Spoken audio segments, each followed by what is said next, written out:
नहीं सकते हैं। सो इसलिए ये ऑलवेज एडवाइजेबल कि थ्रू जो प्रॉपर क्वालिफाइड लोग हैं उनको कैश लेटर लेने के बाद, या कई लोग तो खुद भी दिलवाते हैं, लेकिन हमारे बहुत से स्टूडेंट जो हैं जब वीजा जमा करवाते हैं या उनके डिपेंडेंट वीजा जमा करवाते हैं, और आपको एक और आपकी इस प्रोग्राम की वजह से बताऊं, बहुत से बेचारे स्टूडेंट ऐसे हैं जिनको पता नहीं होता, वो क्या करते हैं कि वो फीस उनकी लोग लेते हैं जो एजेंट्स काम कर रहे होते हैं, फीस उन्होंने पे करवा दी उस बंदे से, और उसके साथ साथ वो कहते हैं जी देखो तुम्हारा क्या जाना है, हम तो तुम्हारा वीजा लगवा रहे हैं। वो साथ ही कहीं ना कहीं जो अगर कोई मेल स्टूडेंट जो है, बॉय जो अप्लाई कर रहा है या फीमेल कर रही है, वहां से एक डिपेंडेंट साथ में पकड़ लेते हैं। वो एजेंट होते हैं, उन्होंने उनसे पैसे लिए होते हैं कि भाई मुझे तुम इतने पैसे दे दो, मैं तुम्हें यूके का वीजा लगवा दूंगा साथ में। तो वो डिपेंडेंट बना के किसी को हस्बैंड बना के यूके में ले आते हैं, किसी को वाइफ बना के ले आते हैं।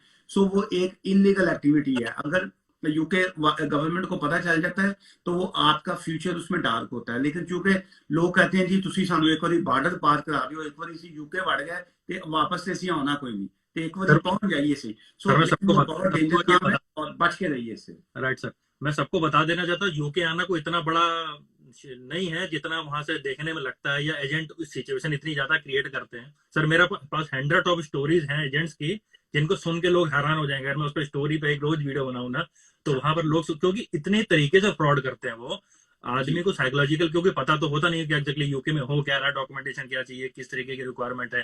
ठीक है, जी उस सारे प्रोसेस को वो लोग एक फ्रॉड पेपर लगाने के बाद में ना इनको फंसाते हैं स्टूडेंट्स को, है ना। तो ये सारी चीजें ध्यान में रखनी मैं है। वो एग्जैक्टली मैं तो कहता हूँ कि ऑब्वियसली सलाह यहाँ पे सबको हमें, जी गुरजीत साहब, हमें चूंकि डेटा प्रोटेक्शन की वजह से हम ऑब्वियसली किसी क्लाइंट का नाम नहीं ले सकते होते हैं, कुछ बता नहीं सकते हैं। लेकिन मैं चूंकि खुद भी अपना जो मेरा है बारी लॉ एसोसिएट, उसके अंडर जो है मैं भी लाइव लोगों के क्वेश्चन आंसर्स कर रहा होता हूँ, तो क्लाइंट्स का नाम तो नहीं मैं लेता, मुझे अलाउ नहीं है।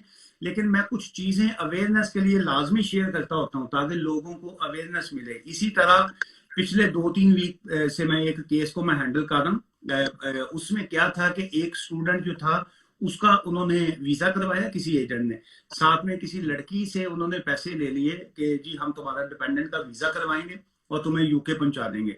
उसने जो था उससे उन्होंने पैसे भी ले लिए। वो बेचारी कोई उसके कोई प्रॉब्लम्स थे जो भी था, एक उसने अपनी जमीन जायदाद बेच के उसको पैसे दे के वीजा उसका लग गया।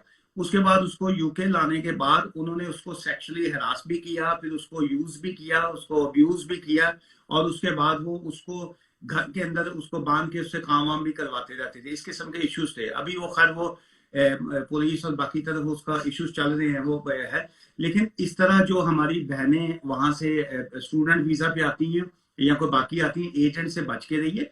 और ये जो खासकर ये जो डिपेंडेंट वीजाज के चक्कर में पैसे दे के आप लोग काम करवाते हैं, वो ना किया करें। डायरेक्ट जो है डायरेक्ट केसेस अपने करवाएं, वकीलों के थ्रू करवाएं, और डायरेक्ट यूनिवर्सिटीज में एडमिशन लेके आया करें आप। एग्जैक्टली कंसल्टेंसी ले ले अगर एजेंट्स जो यहाँ पर बैठे हुए हैं एजेंट्स, क्योंकि यहाँ पर एजेंट्स जो बैठे हुए हैं जिनसे जितनों जितनों को सर मेरा कनेक्ट में आता है, वो बहुत जेन्युइन है वो और वो हर काम को बड़े जेन्युइन तरीके से करते हैं। जी, क्योंकि चूंकि उनको पास लाइसेंस होता है, उनको डर होता है ना कि जी कि हमें अथॉरिटीज हमारे लिए कोई प्रॉब्लम ना क्रिएट करेंगे। जी हाँ, इम्पोर्टेंट है सर। तो सर आते हैं नेक्स्ट क्वेश्चन पे। अच्छा, नेक्स्ट क्वेश्चन है कि जैसे कोई भी टूरिस्ट वीजे पे आ रहा है, तो जी कोई पॉसिबिलिटीज है कि वो अपने वीजे को स्विच कर सकता है या किसी तरीके से सेटल हो सकता है यूके में वो? देखिए, जो लोग विजिट वीजा पे आते हैं, वो विजिट वीजा किसी भी वीजा में स्विचिंग उसकी नहीं होती। सो विजिटर जो है वो यूके में आके ना ड्राइविंग लाइसेंस ले सकता है, ना वो यहाँ पे घर रेंट का घर ले सकता है, ना वो कोई बेनिफिट क्लेम कर सकता है, ना ही वो किसी और वीजा में जा सकता है। विजिटर का मतलब है कि यू आर टूरिस्ट, आप टूरिस्ट वीजा पे आए हैं, आप यूके में विजिट कीजिए और वापस चले जाएं। ये तो है उनका बेसिक लॉ। लेकिन अगर किसी के कुछ सर्कमस्टांसिस ऐसे हैं, very compelling and compassionate circumstances हैं, और वो समझता है जी कि उसके पास कोई ऑप्शन नहीं है, किसी की जान को डर है, किसी का मजहब का डर है, या किसी के कोई और कोई स्पेशल सर्कमस्टांसिस ऐसे हैं खास किस्म के, फिर वो ये है कि ऑन देयर ओन सर्कमस्टांसिस जो है वो एक वीजा एक्सटेंशन की भी एप्लीकेशन दे सकते हैं। वीजा यूके में रहते हुए अपना एक्सटेंड भी करवा सकते हैं। वो ऑब्वियसली वो विजिट वीजा ही होगा। लेकिन अगर किसी के कोई और सर्कमस्टांसिस हैं तो वो होम ऑफिस को एप्लीकेशन बिल्कुल डाल सकते हैं और अपने हालात उनको बता सकते हैं। So then home office decide करेगा कि किसी की एप्लीकेशन का हमने क्या करना है। लेकिन बाय लॉ स्विचिंग अलाउ नहीं है जी। स्विचिंग अलाउ नहीं है, राइट सर। अच्छा सर, एक और इंटरेस्टिंग क्वेश्चन, आजकल इंटरेस्टिंग क्वेश्चन है, अलग अलग तरीके से आते हैं। सपोज अच्छा। एक स्टूडेंट है ना, तो स्टूडेंट का वीजा खत्म हो रहा है जनवरी में या किसी भी मंथ खत्म हो रहा है, तो कितने महीने का उसको गैप चाहिए कि वो अपने इंडिया या पाकिस्तान या किसी भी कंट्री में अपने जाके स्पाउस के साथ शादी करके उसको लेके आ सकता है?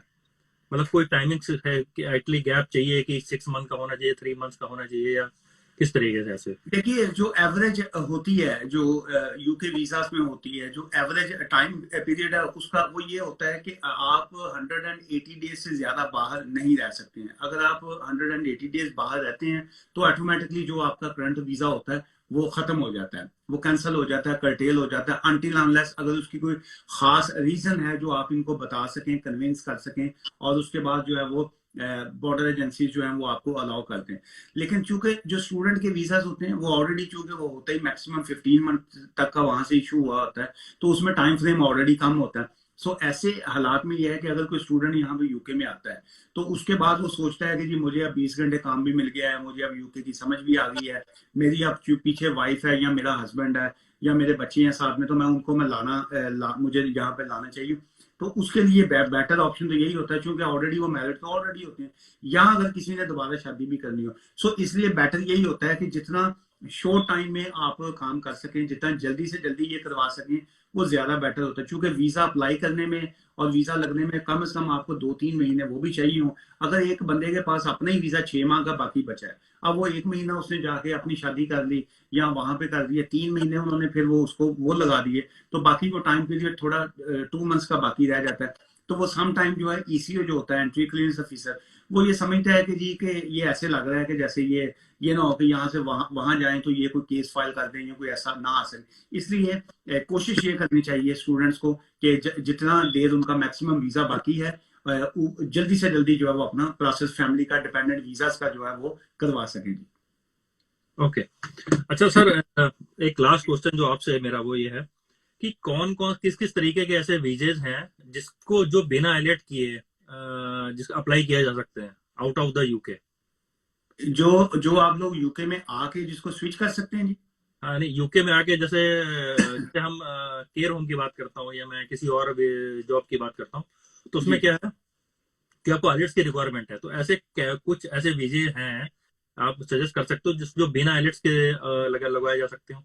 देखिए, अगर तो कोई स्टूडेंट यूके में आया हुआ है तो ऑब्वियसली वो ऑलरेडी उसके पास उसने इंग्लिश पास की होती है या इंग्लिश का होता है, तो वो तो ऑलरेडी वो एग्जेम्प्टेड होते हैं। यूके के अंदर रहते हुए अगर वो किसी और वीजा में जाते हैं, वो उनको इंग्लिश की एक तो जरूरत नहीं होती ना किसी तरह के टेस्ट की।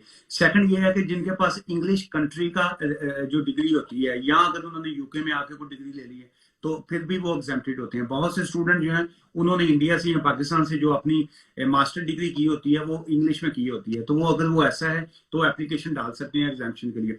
तो बहुत से ऐसे वीजाज हैं, जैसे ये बिजनेस कैटेगरीज के वीजाज हैं, जैसे ये जो इनका इन्वेस्टर टाइप के वीजाज आ जाते हैं, वो जहाँ पे इसका मैं आपको बेसिक सा कॉन्सेप्ट देता हूँ जो अब समझने के लिए। जिस वीजाज में इनकम इन्वॉल्व हो, जिस वीजाज में इन्वेस्टमेंट इन्वॉल्व होती है, वो जो है वो इंग्लिश से पाक होते हैं। उनको आपको वहां पे जो है वो आइल्स या इंग्लिश या वो नहीं चाहिए होता है। उसकी रीजन ये होती है कि पैसा फैंक तमाशा देख वाली बात है कि चूंकि आपने पैसा इन्वेस्टमेंट कर रहे हैं, तो अनपढ़ आदमी के लिए, इन्वेस्टर्स के लिए जो है वो हर चीज की आजादी है। ये जितने मसले मसाइल हैं इमिग्रेशन के, ये आम आदमी के मसाइल हैं, गरीब आदमी के मसले हैं। जिन्होंने ज्यादा पढ़ाई किया है। राइट ये सर, आम आदमी के मसले हैं। Right sir. Sir very very thank you, आपने स्पेशली अपना टाइम निकाला। तो और जितने क्वेश्चन थे मैंने आपसे पूछ लिए। क्वेश्चंस मेरे पास बहुत हैं, लेकिन मुझे पता है आपके पास टाइम की कमी है, तो हम दोबारा। आपका शुक्रिया गुरजीत सिंह साहब, आपका बहुत शुक्रिया। आप बड़ा जबरदस्त काम कर रहे हैं स्टूडेंट्स के हवाले से।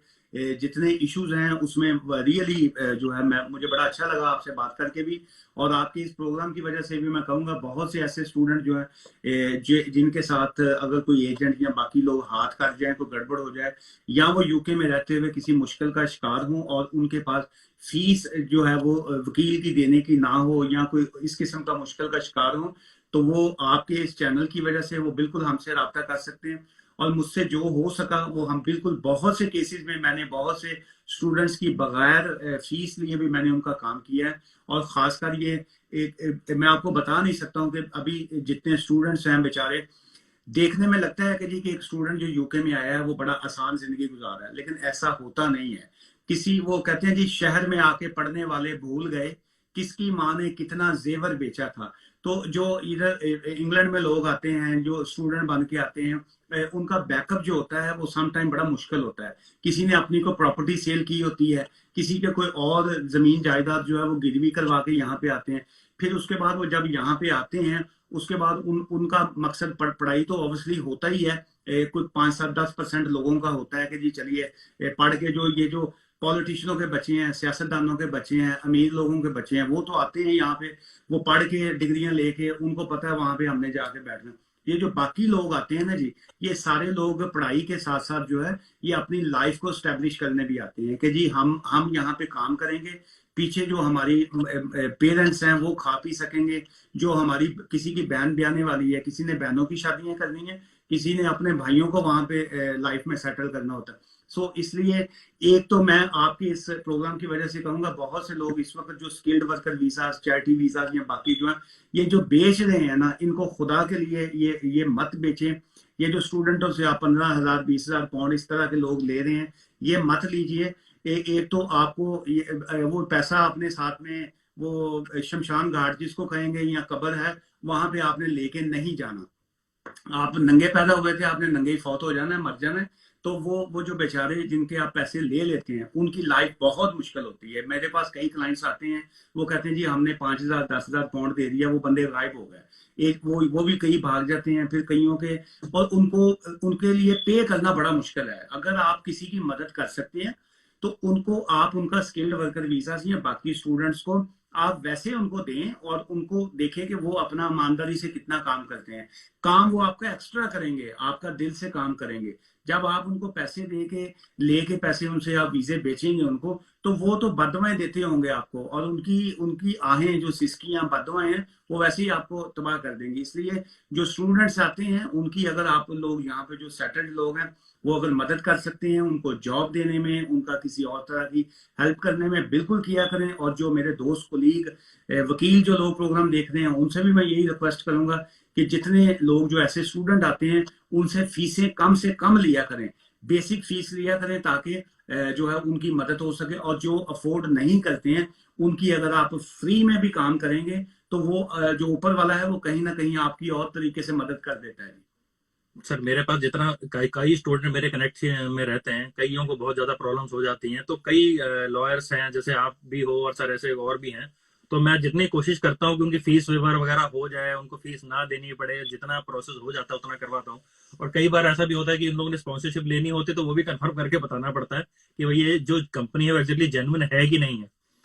उसका भी जो उनको, क्योंकि उनको तो एग्जैक्ट पता नहीं होता कि जिस कंपनी उनके स्पॉन्सर के नाम पे उनको जो भी, अगर वो पैसे भी दे रहे हैं या किसी भी तरीके से कर रहे हैं, तो वो थोड़ा सा मैं उनको चेक करके बताता हूँ, और अपना हाँ, लेकिन फिर भी किसी हाँ जी, किसी की रिकमेंडेशन या किसी के ऊपर ट्रस्ट करना बड़ा मुश्किल होता है, क्योंकि वो सम टाइम कंपनीज वाले स्पॉन्सर लाइसेंस लेके वीजे बेच देते हैं, और उसके बाद पीछे से अगर कंपनी किसी ने बंद कर दी, या किसी ने 4-5 वीजे निकलवा के 15-20,000 ईच वीजे का बेच दिया, 40-50,000 पाउंड इकट्ठा किया, कंपनी सारी बंद की, वो जाके स्पेन में जाके वो वहां पे बैठ जाएगा, अपनी हॉलीडे करेगा, तो वो जो पीछे के लोग हैं वो पिस जाते हैं जी। सो इसलिए मुझसे जब भी बहुत से लोगों की सारा दिन कॉल्स आती हैं कि जी आप स्पॉन्सर वाले का कोई दे सकते हैं। मैंने कहा जी मेरे पास तो कोई स्पॉन्सर नहीं है ना, बल्कि वो हमारी एक मुस्लिम्स की एक लाइन है कि रिश्वत देने वाला और रिश्वत लेने वाला दोनों जहन्नमी है, दोनों जो है वो हेल में जाएंगे। तो मैं तो इस चीज के बहुत खिलाफ हूँ। इसलिए बहुत से स्टूडेंट ऐसे हैं जो ट्राई करते हैं ऑनलाइन, ये इंडीड वेबसाइट है, मॉन्स्टर वेबसाइट है, और बेशुमार वेबसाइटें हैं, वहां पे जाके वो जॉब की ट्राई करते हैं, उनको मिल भी जाती है। सो इसलिए आप खुद से तलाश करें। ये आसान जो है ना कि बैठे बैठे प्लेट में हलवा आ जाए, ये सम टाइम जो है वो हलवा आपका मुंह भी जला देता है। सो इसलिए बेटर यही है कि खुद से जॉब तलाश करें, और इसी वजह से जब खुद स्टूडेंट अपनी मदद आप करेगा, तो ये जो इस तरह के वीजे बेचने वाले लोग हैं वो खुद भी वो बाज आ जाएंगे। सर चलिए सर, थैंक यू बहुत बहुत आपका ज्वाइन करने के लिए। जी वंस अगेन गुरजीत सिंह साहब, आपका बहुत शुक्रिया जी। चलिए okay sir, thank you. Thank you.